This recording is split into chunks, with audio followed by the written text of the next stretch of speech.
दोस्तों, कैसे हैं आप सब। आज की हमारी कहानी है नालायक देवरानी। लो, फिर से आ गई महारानी अपने दोनों बच्चों को लेकर। अब इनके लिए भी खाना बनाओ। देखो जी, कहे देती हूँ, आपको आदत है हर दिन पराठे खाने की, तो आपको तो दे दूंगी, पर उन दोनों के लिए नहीं बनाने वाली। तो बस भूल के भी अपने साथ खाने की टेबल पर ना बुला लेना।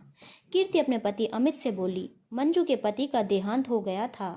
दो बच्चे, 7 साल की बेटी रिया और 5 साल के बेटे राहुल को लेकर वो दूसरे शहर रहती थी। अमित और कीर्ति मंजू के देवर देवरानी हैं, जो ससुर के साथ बड़े शहर में रहते हैं। यहाँ के बैंक में जब जब मंजू की जरूरत होती तो उसे आना पड़ता था, फिर इलाज के लिए भी उसे अपने ससुराल आना पड़ता था। मंजू के पति का अपना व्यवसाय था, तो मंजू अब संभालने की कोशिश कर रही थी। कीर्ति का व्यवहार ऐसा था कि वो मंजू से दूर दूर ही रहना पसंद करती थी और अपने बच्चों तक को रिया और राहुल के साथ खेलने नहीं देती थी। सबने बहुत कहा, वहां अकेले कैसे बच्चों को लेकर रहोगी, ये तुम्हारा भी ससुराल है, यहीं आकर रहो। पर मंजू जानती थी वो तो बर्दाश्त कर भी ले, पर बच्चों को कीर्ति हर तरीके से नीचा गिराने की कोशिश करेगी और खाने पीने को भी तरसा देगी, जो मंजू जीते जी बर्दाश्त नहीं कर सकती थी। इसीलिए अकेले रहना मंजूर कर लिया। और तो और समय के दिए घाव भी खुद ही भरने लगे थे। वो जब भी यहाँ आती, कीर्ति के तीखे तेवर देख रिया माँ के संग ही दुबकी रहती, पर राहुल चाचू चाचू करके अमित में लगा रहता।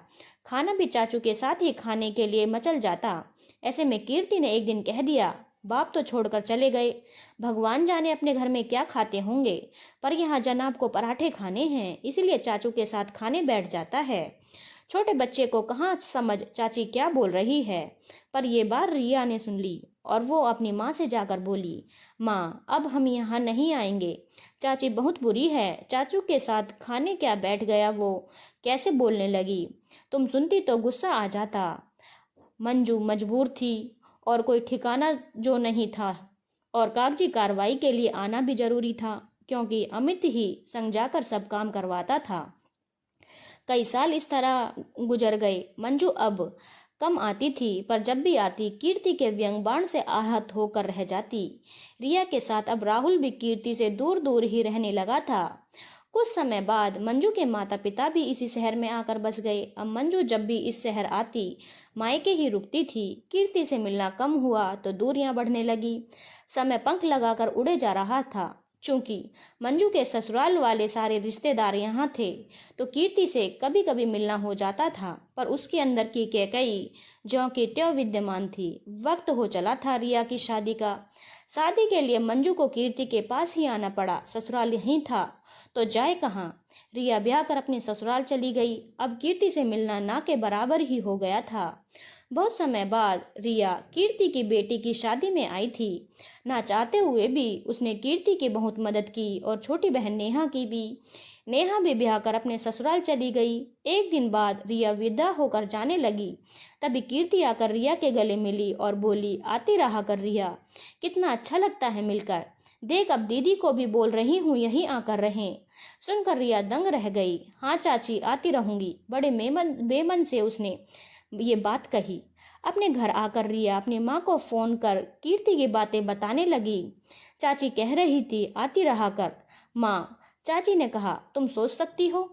रिया आश्चर्य से माँ से बोली, बेटा ये सब उम्र का तकाजा है। एक समय था रिया जब कीर्ति को लगता था कि उससे ज्यादा किसी के पास कुछ नहीं है, जिससे जो चाहे बोल सकती है। पर नेहा के ब्याह के बाद जब वो चली गई, और तू तो जानती ही है, नेहा का छोटा भाई जो है वो कीर्ति को कुछ समझता ही नहीं है। खड़े खड़े मुंह पर बोल कर चला जाता है। अपना बेटा इज्जत नहीं करता, पर तुम दोनों भाई बहन चाची के 100 ताने सुनकर भी कभी कुछ नहीं बोलते थे। अब कीर्ति को एहसास हो रहा होगा, अपने बच्चे तो दूर ही जा रहे हैं, कहीं तुम दोनों भी दूर ना हो जाओ, इसीलिए वो आती रहना बोल रही होगी। तुम्हें क्या लगता है नेहा भी आएगी? नहीं बेटा, अपनी माँ की तरह वो भी स्वार्थी निकलेगी, कभी माँ को पूछने ना आएगी। पर तुम्हें ये सीख नहीं दे सकती मैं। जब भी शहर जाना हो, चाचा चाची और दादी से मिल लेना। बेटा रिश्तों को बांध कर रखो, तो ही रिश्ते संभलते हैं। जैसे हम बूंदी के लड्डू बनाते हैं, अलग अलग बूंदी को मुट्ठी बांध कर मिलाकर एक लड्डू बनाते हैं, बस वैसे ही रिश्ते होते हैं। दूर रहकर सब बिखर जाता है, नजदीक रहो तो बंधे रहते हैं। तू समझ रही है ना बेटा? वो सब भूल जा। बस याद रख, अब वो दूर नहीं, पास रहना चाहती है। बस ये समझ, समय हर घाव भर देता है। मंजू रिया को समझाते हुए बोली। हाँ माँ, समझ रही हूँ। इसीलिए मुझे महसूस हुआ चाची मेरे आने पर ज़्यादा रो रही थी, जितना नेहा के जाने पर भी नहीं। सच है, हम दूर रहकर पास आ गए, वो पास रहकर दूर हो गई। समय की ही बात है ना। जिसने हमें बातों के घाव दिए, आज वो ही लेप लगाकर उसे भर रही है। रिया एक लंबी सांस लेते हुए बोली। हाँ बेटा, सही कह रही हो। उम्मीद करूंगी मेरे बच्चे किसी भी रिश्ते में दूरियां नहीं बल्कि नजदीकियां लेकर आएं। चल अब रखती हूँ, थोड़ा काम देख लूं, कह मंजू फोन रख दी। रिया को आज एहसास हो रहा था, चाची हमेशा दूर रहना चाहती थी, पर अब अपने घाव देने लगे तो पराये के मरहम से उसे ठीक किया जा सकता है। तभी अब उन्हें हमारा साथ अच्छा लग रहा है। कई बार इंसान के समझ नहीं आता वो क्या कर रहा है, आगे उसके अपने रिश्ते कैसे होंगे, पर अक्सर हम जिन रिश्तों से दूर जाने की कोशिश करते हैं वही सबसे ज़्यादा नज़दीक आ जाते हैं। शायद समय अब सब सिखा और समझा देता है। धन्यवाद दोस्तों। अगर आपको कहानी अच्छी लगी हो तो चैनल को लाइक, शेयर और सब्सक्राइब करना ना भूलें।